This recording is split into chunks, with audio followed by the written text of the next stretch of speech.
I think for me personally and for the city, it's the most challenging period I've ever been through, and I think historically the hardest thing our city's been through. We went from having to change everything in our lives and how government did its business almost overnight in the face of just really unknown and terrifying circumstances. You know, I'm really proud of what I did and my team did, but I'm also really proud of what the city did because it was so hard. I think when history is written, the pandemic will define this time, and I think history will say Seattle got it right. When you look back at the summer of 2020, what do you think that you got right?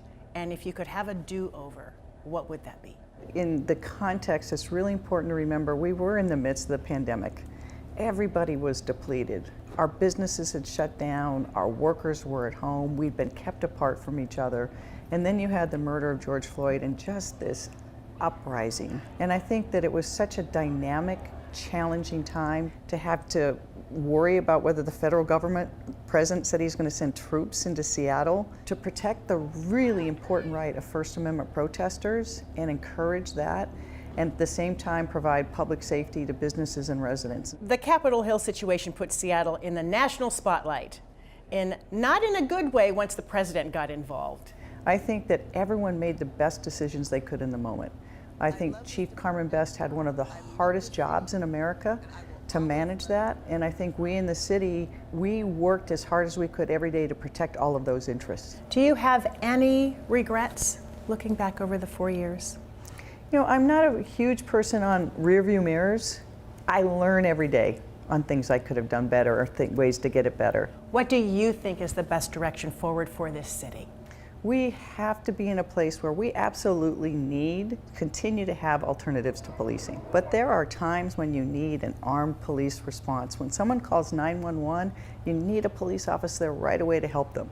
You can't abolish the police, and we've seen the impacts that the bumper sticker slogan of defund the police has had on public safety. What do you think needs to happen to retain police officers? Because there has been a mass exodus of officers in Seattle. First, as a city, we have to say as a city that we know we need alternatives to policing, but we also need police.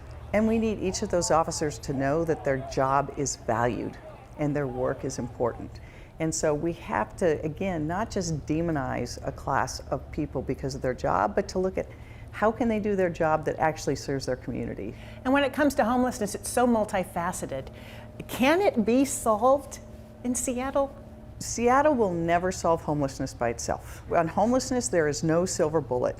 But if we do not have a regional authority and regional cooperation, we will never provide what we need. And then obviously, Joyce, the biggest unmet need is behavioral health. Seattle doesn't have the capacity to address that by themselves. It's got to be a national and state, because if we don't solve that problem, we're not helping the people who are experiencing it, and it has real impacts on our community. When people think of Jenny Durkan and your term, what do you hope that they are going to remember about? I think the number one thing that my term as mayor will be defined on is the pandemic.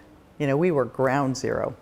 And we had to make some really hard choices early on, each step of the way. I think when history is written, it'll be that Seattle's the city that got it right. Did you skate already before? And that's Seattle Promise. I think that is going to change the shape and trajectory of so many families. Our pre-K program and a promise to really invest in those kids. I hope they remember, one, we got through this pandemic together and we did it right. We made hard choices and we did it. And while we did it, we still moved forward on the things we cared about. We made sure we invested in kids in particular. We made sure we found ways to support our small businesses so that when we came out of this pandemic, we would have that. And I hope they remember that I cared. I really love this city. Mayor Jenny Durkan, many would include Climate Pledge Arena as part of her legacy. She's very proud to have been part of bringing the Kraken to Seattle and is convinced the home of the Storm will eventually bring back the NBA and the Seattle Supersonics too.